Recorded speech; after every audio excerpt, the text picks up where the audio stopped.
Shalom, shalom. Woo-wee. Guess who's back? Good googly boo. Man, the Nubian King, brother, you still alive? I know that's what you probably have been thinking because, with all this going on in Israel, talking about the war, the bombing, me broadcasting from the bomb shelter. I know, you haven't heard from me in quite some time. You probably wondering, is the brother still alive? Yep, I'm still here. And I'm back. So what I want to do, because I have a great love and respect for my subscribers and other people that are going to subscribe to my channel, and those of you that enjoy my commentary, I feel that it's only fitting that I give you some type of update as to what's been happening with me, why I've been off air for so long. And being that I'm over here in Israel, I know that for me to just disappear like that brought a lot of uncertainty and concerns, because you all know what's taking place over in Israel, and most of you all know that I live only 8 miles north of the Gaza Strip in the city named Ashkelon. And so that means that we are actually ground zero when they're sending these rockets up here. So yes, October 7th was a certain kind of way, to say the least. And for me to just fall out like that, I'm sure out of the 661 subscribers to the channel, and other people that listen also possibly haven't subscribed as of yet, you're probably wondering what's going on with the Nubian King. He's over there in Israel, right in the thick of everything. Nobody heard from him. Like, whoa. Well, it's been a lot. To just kind of like sum it up, outside of the realm of the Israeli, Hamas, Gaza whole thing like that, just sit that over there to the left side. And come over here, what's been happening with me is just life. Okay? So, the major thing that took place is a brother got real ill. I mean, like, sick. 1 foot in the grave. A few weeks ago, you all was about to be less. One more brother, Nubian King. I was almost out of here. I found out first thing that I was anemic. And I have been anemic for quite some time. Not knowing it. Straight vegan. No meat, no animal products, no eggs, no cheese, no bacon, none of that. All healthy stuff. But I was anemic, low blood. I didn't have enough blood moving around my body to do the necessary work and critical, important work that blood, does in the system. Feeding the organs the necessary amount of oxygen and nutrients. And so I was always actually, feeling tired and fatigued. And then the weight couldn't come off because the organs, they weren't being fed what they needed to receive in order to release the weight. And my weight was a direct result of the low blood. How we gonna fix the body when we got a problem with the main ingredients that do all the fixing? The blood takes nutrients, nutrition, and oxygen all throughout the body, the vital organs. And so when you don't have enough blood, your body is running like, half mass. It's struggling. And I didn't know it. Forgive me, I didn't know it. I didn't know it. Me being a, big spirited, powerful, strong, mentally strong brother, I'm, I'm just thinking, know what it is. I knew something was going on because the way I was eating, it is no way on earth that I was supposed to have been that heavy. And I lost 25.5 pounds through this situation I'm telling you about. I'm talking about me because I know you want to know what's been happening. So I was anemic, and when I found that out,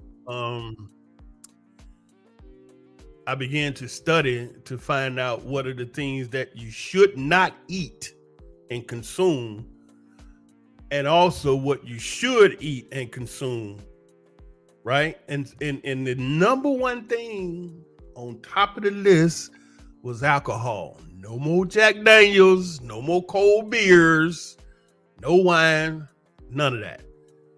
And I was a Jack Daniel, sipper, not a drinker, like every day you got the guzzle, gluck, gluck, gluck, gluck. No, no, no. I'm like what you would call, I think they called it social drinker. Like I have a bottle of Jack Daniel on the shelf. Whew, it lasts well over a month, 2 months, because I don't come in every day like when you say you drink and knock off. No, on the weekends, I take a little sip, and that's a wrap. Get a shower, come in, get a little sip, something to eat, do whatever you need to be done, and that's it. Yep, I used to drink that cold beer. Not no more. They took those 6 vials of blood and did a blood analysis to find out what's going on. And there it was. I was anemic, low blood in every single category. Just didn't have enough blood. Because the number one thing that was destroying the good blood, the number one on the list was alcohol. Number 2, believe it or not, coffee. What? Oh, snap. Are you kidding me? Yep. And I drink coffee every single morning going to work, 5 days a week. Maybe on the off days I might, but definitely. Because why? Being anemic, I didn't have no energy. After you sleep, you wake up, you still, drowsy. You feel like you should have some zip. I didn't have no zip until I got that coffee. Now, I don't drink coffee like what I'm hearing about the Starbucks situation where they got all these different type coffees and all these different type of ingredients. No.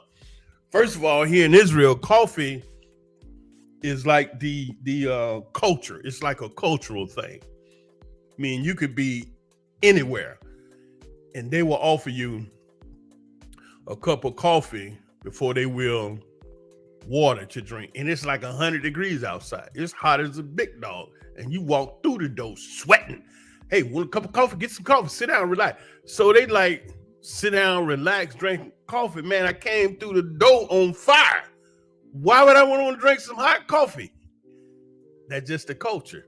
Like, dude, give me an ice cube. I'm hot. And then when they bring you the water, it's a little cup the size of good enough for your 2-year-old. Dude, I'm 203. Man, go get me a pitcher. But that's just the culture. And I drink that coffee. So I drink the coffee. There's a milk that I use. It's made of oats. And the way they make it, it's nice, rich, and creamy. No additive, no sugar, no whole bunch of drama up in there. It's just the oats. And so I use that. And if I want it sweet, I use the organic avocado honey.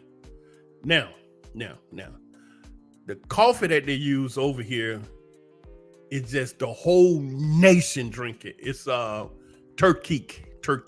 It's called Turkic. Turkey. It's in the black and red bag.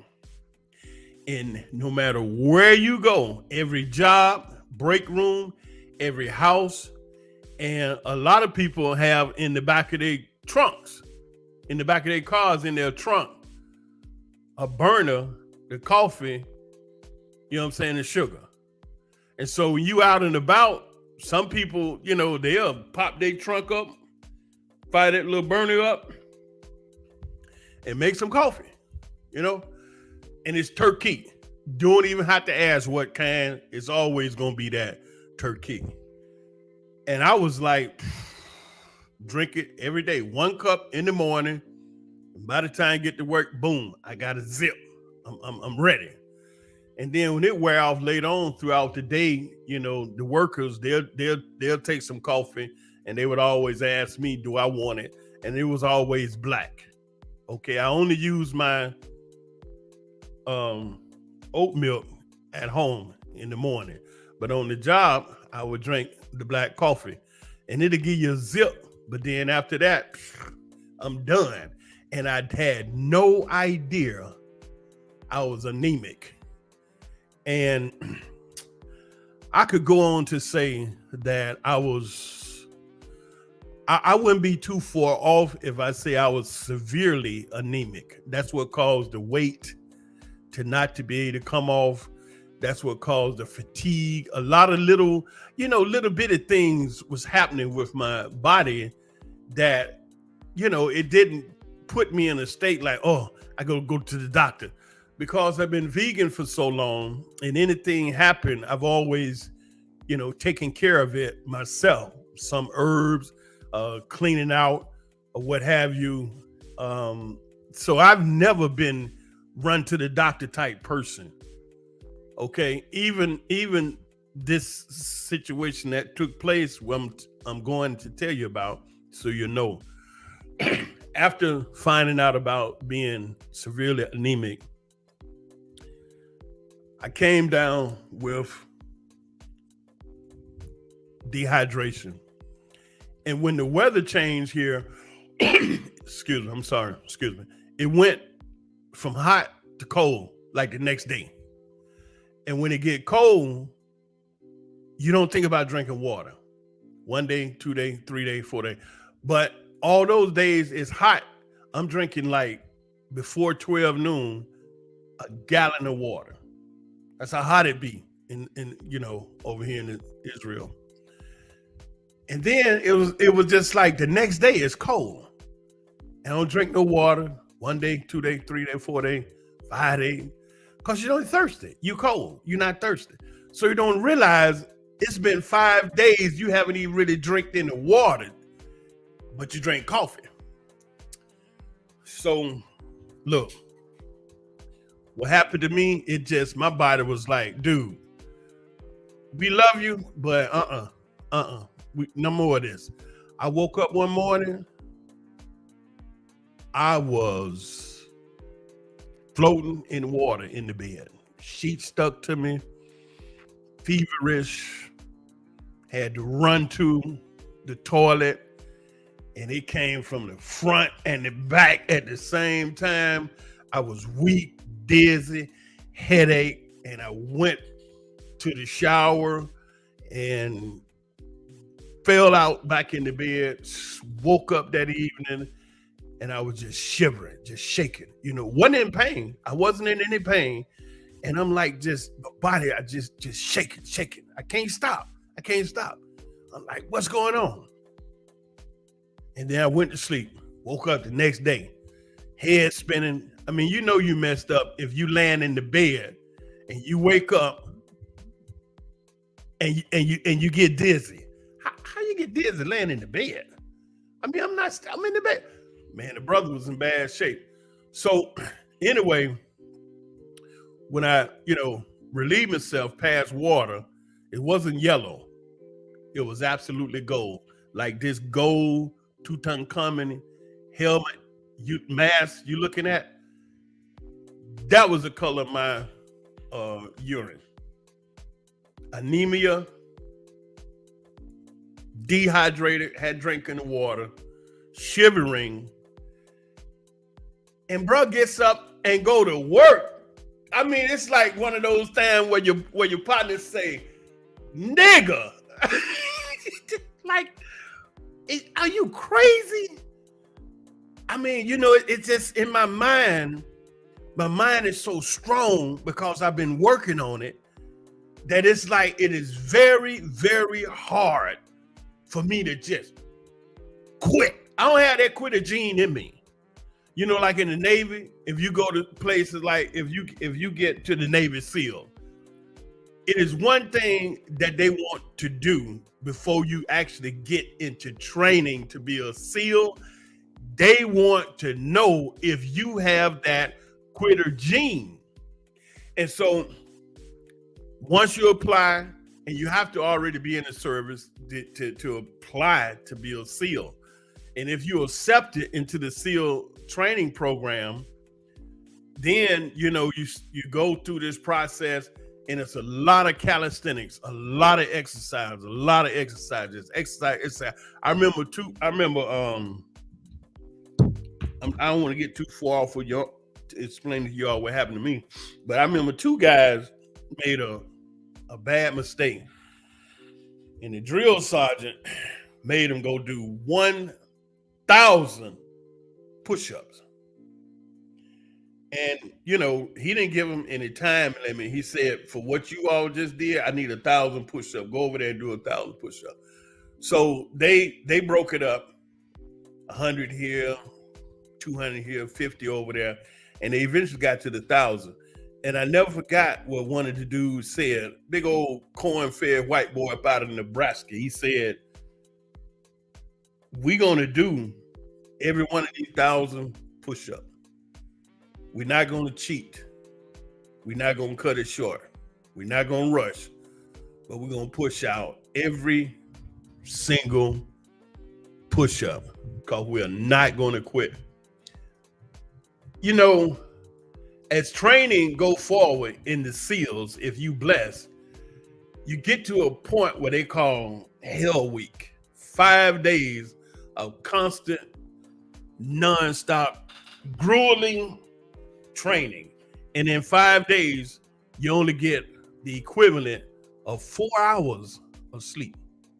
And if you out there in Coronado, California, in the water, wherever you may train, you always wet and just sand. And they do that deliberately. Get in the water, crawl on the sand. And then when you do finally, after 2, 3, 4 days, get a chance to eat them few minutes, you just sand all in your crouch. Okay? And this is Hell Week. And what is Hell Week really objective is to see if you have that quitter gene. It's like, in order for you to quit, quitting has to be a part of your character. It has to be a part of your nature. Quitting has to be a part of your makeup as an individual, that once you get to a certain station in your life, instead of just grinding it out and pushing through it, you quit. You ring the bell. And that's what the Hell Week does. Man, you may start out with 125 cats. There have been classes that 0 men make it. And they start out like 125 candidates to be SEALs. And by the time they get through, nobody makes it. Yes, absolutely 0. Because the Hell Week is there to see if you will quit. Now, I'm not telling you what I did, but I'm telling you that when I was sick these few weeks ago, I still got up and was headed out to work. And I was standing there, put my pants leg on, and just feeling bad.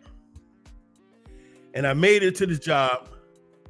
But in my mind, I said, man, I don't feel like being out here.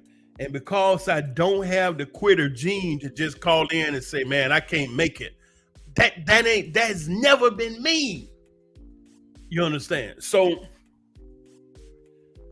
when I went to the site, I'm walking, and because of the anemia, the low blood, I'm not breathing good. I feel like I'm suffocating.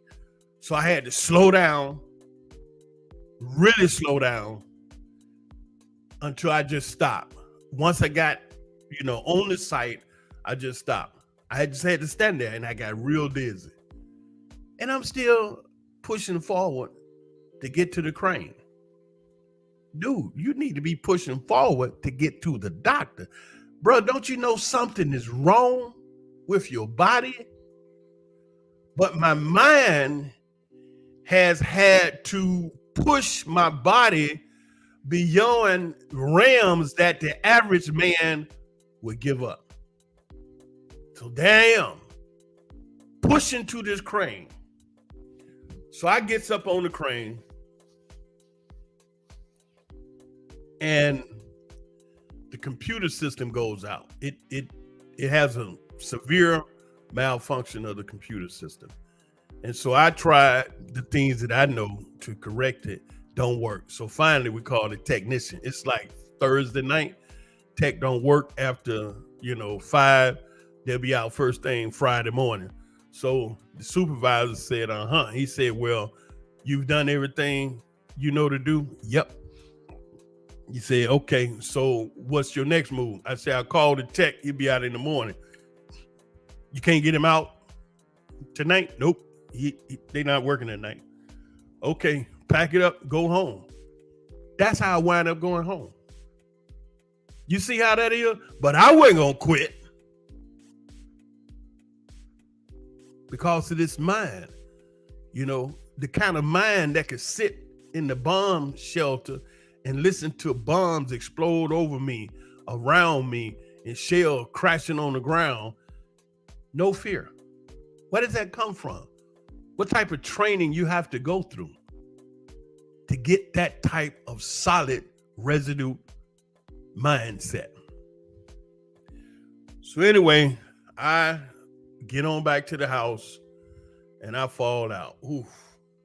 And to my good fortune, and trust me, I have been a really blessed brother. My middle son was here. He's a computer tech. He does deal with the cybersecurity. And here in Israel, technology is the big money. Like in America, when black people dealing with sports and entertainment and they become multimillionaire, some even billionaire. Where in Israel, you can do that with technology because you all know they call this place Startup Nation. So one of my sons, one of the 3 sons, is he's a computer genius. He's dealing with cybersecurity. So he lives here with me because he's doing some work in the area. But nevertheless, he took me to the doctor the next day. And that's where they, did the blood test and everything. And he said that you got pneumonia, asthma, and you dehydrated. Man, that was after learning of the anemia. So he said I need to be hospitalized. And that's what happened. It got so bad, boom, 1 foot was in the grave. God. Oh, wow, that's crazy. So they put me on steroid and they they started the air right there in his office. They ran downstairs to the pharmacist, came back with this steroid, put it right in my veins. And I asked him, what's that for? He says to relax your muscle to help you to breathe because you got asthma. Okay, so that wasn't a surprise because I was actually born with the asthma, right? But it was the type that the doctors say you grow out of. I had a severe asthma attack at 5 years old, but then it hasn't bothered me at all since then until now. But anyway, I figured, with the weight and all of that going on, okay. And so they gave me the steroid and that relaxed my muscles and everything. I could breathe a lot better, but you got all this mucus And then they put me on the oxygen and they put some steam in that and stuff. They really work. Israel, medical program is second to none, and it's national. You don't have to go out and find all these different, insurance. It's a national insurance. You work a job, the company pays a little bit, you pay a little bit as a worker, and it's billions of dollars collected and everybody taken care of. And so the healthcare, is second to none. So I went to the hospital. They did the whole x-ray and whatnot, came back. Yep, I got the pneumonia virus. So they put me on this 3 days of steroids and antibiotics. 10 days of that. Go home, rest, and after the 10 days, come back, let us check. And so I went back. They say, you're perfect, your lungs and everything. But it was rough, though. I have to tell you, it was a doozy.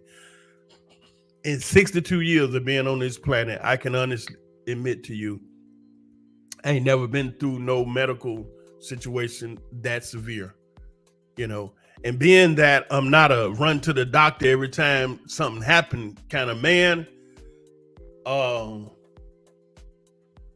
that was all very weird to me.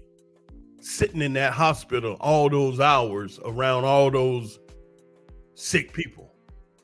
But one thing, when I was sitting there, my son was with me, and bless his soul, this brother, he 27, and he has the patience of the Creator. He never want, and we sat there 7 hours before I got to the first doctor, and never once did he act like he was impatient, ready to go, irritated. He was just as relaxed, right there with his father.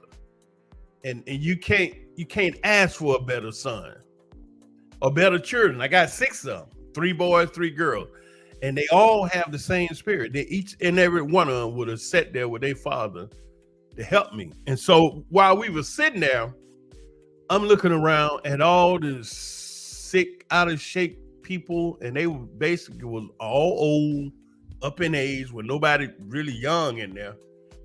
And so I said, Bane, look at these people. Bane means son in Hebrew. Bane, B-A-N-E, Bane. I said, Bane, look at these people up in here. He said, huh? I said, look at these folks. Everybody up in here is fat, old, bent over, sick, out of shape, running to the doctor, looking for a miracle and a pill. And none of us, I said, include me, we right here to go. I'm right here with them.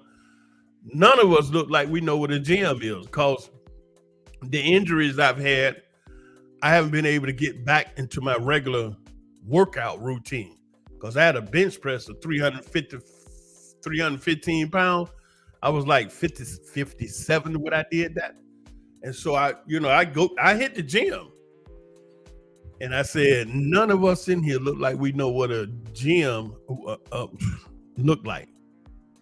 But then when you go to the gym, none of the people in the gym look like they know what a hospital look like. You see what I'm saying? Because everybody in the gym is sweating and pushing and shoving and lifting and aerobics class and spinning class and sauna and steam and stretching and drinking juice, and not going to the hospital. They go to their house.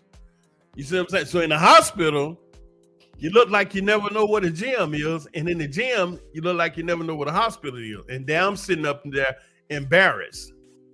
But why are you embarrassed? Everybody here for the same thing. Y'all jacked up, and you need the doctor. And so when the doctor saw me and told me, my lungs and everything was cool, now it's time for me to come home.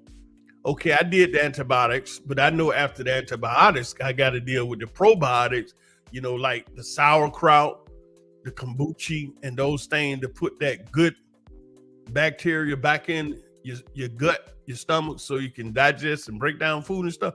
So I got me a big jar of sauerkraut. I got the kombucha, and I'm good. And so far as the anemia, that low blood, in my research, I found out that vegans and very vegetarian have an issue with that low blood.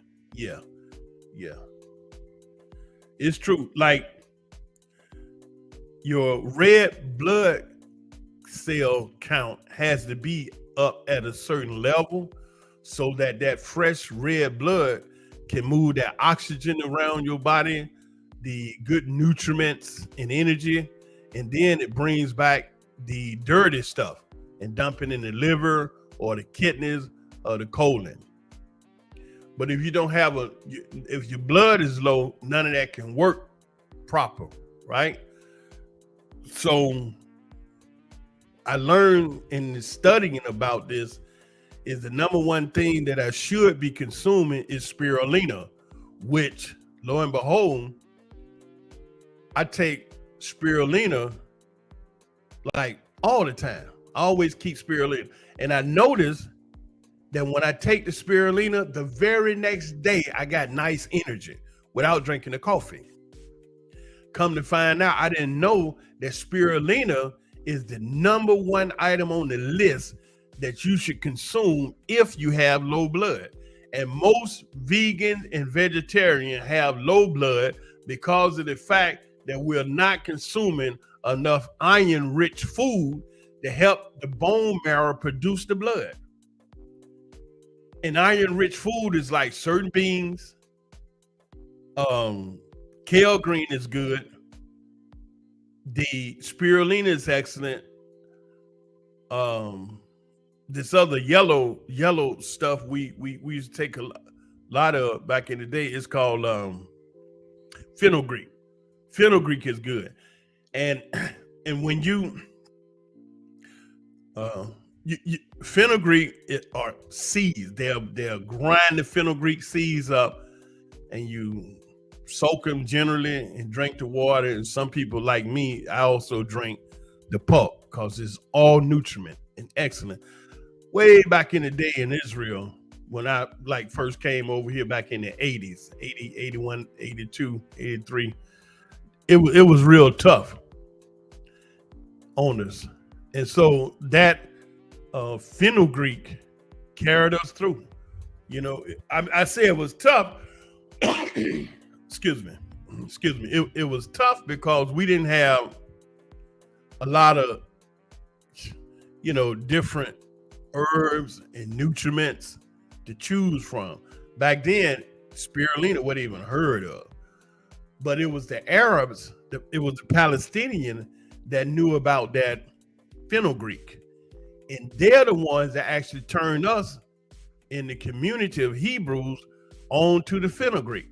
Because they take it, and that's how them women, that's how they, mothers have them big, heavy, strong Palestinian children, that fenugreek. And in English, in Hebrew, they call it chelbi. You get a kilo of chelbi, and the whole family eat off of it, and your engines just don't never stop running. I had to slack back. Okay, so when I got myself back kind of on track and I'm making a rebound, I'm taking chelbi every day. And after about 4 or 5 days, now I can't hardly sleep at night because I got so much energy, because that whole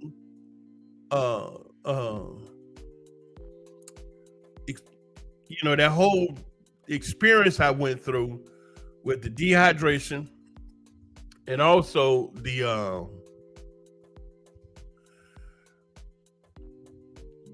running off,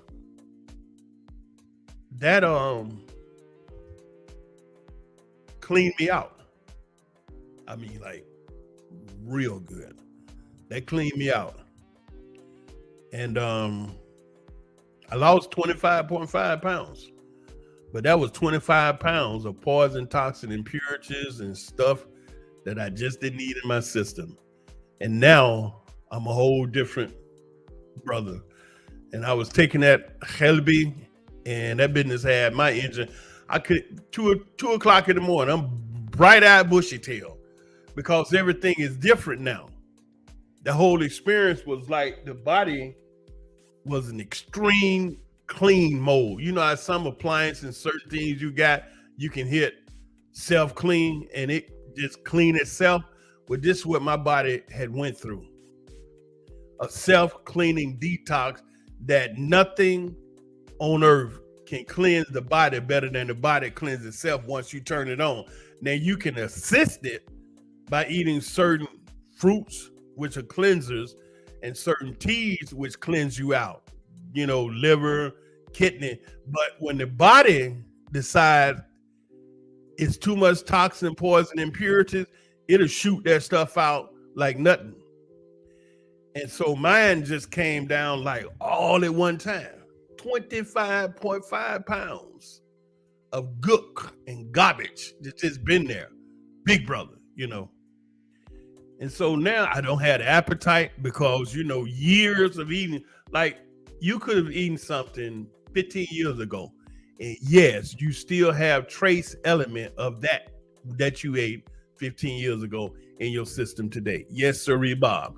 And so, especially if you eat a standard of diet, like people in America, they eat the standard American diet, SAD, the SAD diet, that is laced with all manner of chemicals. And that stuff goes in your system and it reacts like drugs.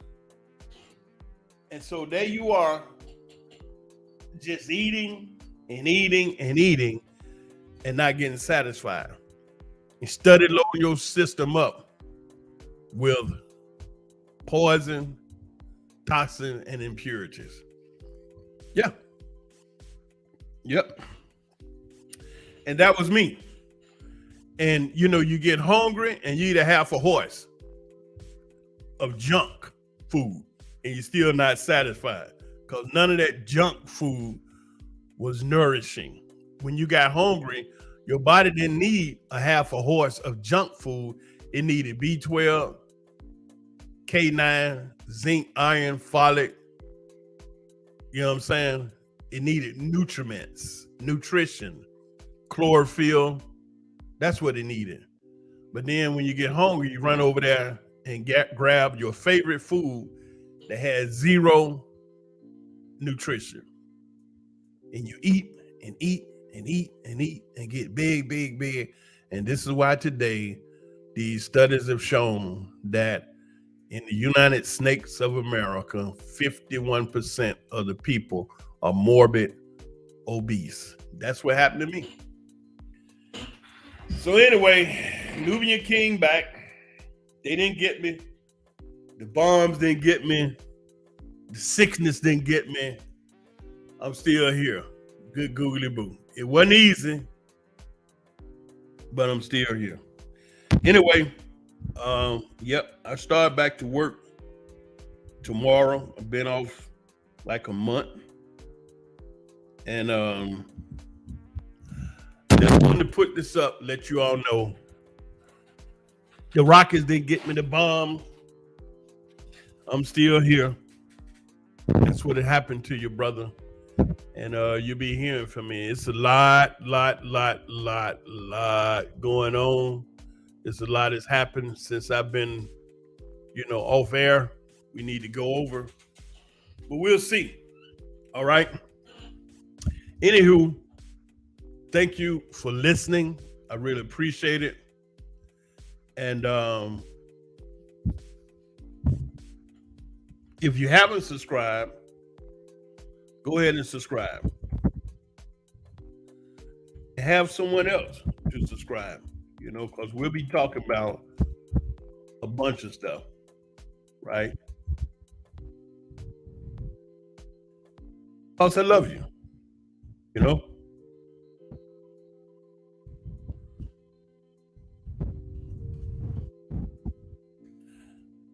Today, I was just sending a quick little response out. Okay, that's it for now. That's enough. I'm alive. I'm much better. Not going anywhere. Just had a little bump in the road.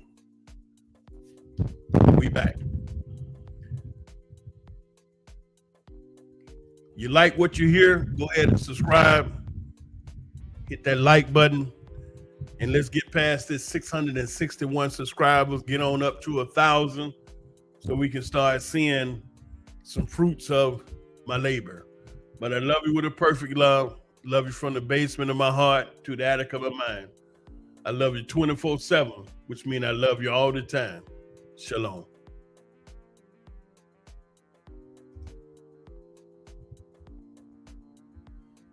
Mm-hmm.